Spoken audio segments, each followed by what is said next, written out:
Hello everyone, welcome back. ये एक profit and loss का क्वेश्चन है। इसको इजीएस्ट मेथड से कैसे कर सकते हैं देखते हैं। ये कह रहा है 1/5 of the total number of articles are sold at a profit of 22%, half of the total number of article are sold at 37% profit and the remaining at a loss of 11%. Find the total cost price of all the articles if the total profit is इतना rupees and cost price of each article is same. ठीक है, ये कह रहा है कि मेरे पास कुछ आर्टिकल हैं। आर्टिकल कुछ भी हो सकता है। मैंने मान लिया मेरे पास कुछ सेब है, मैं लेके आया था। उस सेब जो मेरे पे टोटल सेब हैं उसके 1/5 तो मैंने इतने प्रॉफिट पे बेचे, और जो सेब मेरे पे थे टोटल उनका आधे मैंने इतने पे बेच दिए, और जो अब मेरे पास बचे उनको मैंने इतने लॉस पे बेच दिया। तो मेरे को इतने रुपए का प्रॉफिट हुआ। ठीक है, एक है मेरा क्वांटिटी 1/5। ठीक है, रुक जाओ।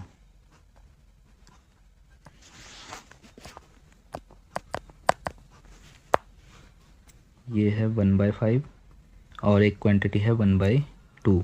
हाफ को 1/2 ही तो बोलेंगे, और एक है रिमेनिंग। तो मैं 5 और 2 का जो एलसीएम है उतने ही मान लेता हूँ। उतने सेब है मेरे पास। आर्टिकल को मैं सेब बोल रहा हूँ। तो मेरे पास 10 सेब थे, जिसका 1/5 कितना हो जाएगा?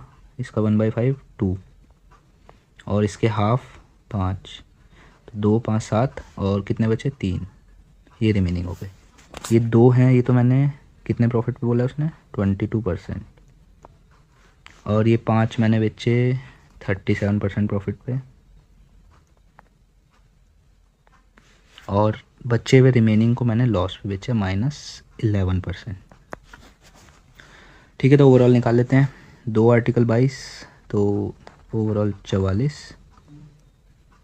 5 आर्टिकल 37, 5 7 35, 5 3 15, 185, और 3 माइनस का आएगा -33 अपॉन ओवरऑल कितने आर्टिकल हैं? 10। अब ये कितना हो जाएगा? 44 - 33 11, तो 185 + 11 196 अपॉन 10 19.6। 19.6% का प्रॉफिट हो रहा है मुझे ओवरऑल, और इसकी वैल्यू क्वेश्चन में इतनी दी है। बस अब 100% की निकाल लेंगे हम। मतलब कि ये 1225 19.6 की है, तो 100% की वैल्यू। अब देखो ये 19.6 है, इसको 20 मान ले अगर, तो ये 5 टाइम्स कट जाएगा, यानी इसका 5 टाइम। 5 5 जो 25, सॉरी ये हो जाएगा 25। 2 कैरी 5 2 10 11 12, 5 2 10 11, और 5 1 5 6। इतना हो, इतने के आसपास होना चाहिए आंसर। ये तो नहीं हो सकता पहला ऑप्शन, ये भी नहीं हो सकता। इसमें से और इसमें से डाउट है। अब ये मतलब इसका मतलब है इसको पूरा ही हमें काट के देखना पड़ेगा। ठीक है, तो मैं पॉइंट हटा देता हूँ, एक 0 ऐड कर देता हूँ।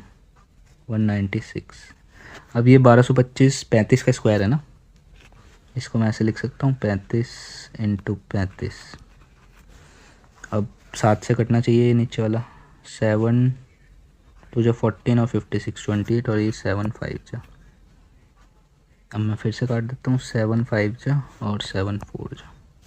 तो ये हो जाएगा 25 × 4 से मैं इसे 250 250 25 का स्क्वायर 625।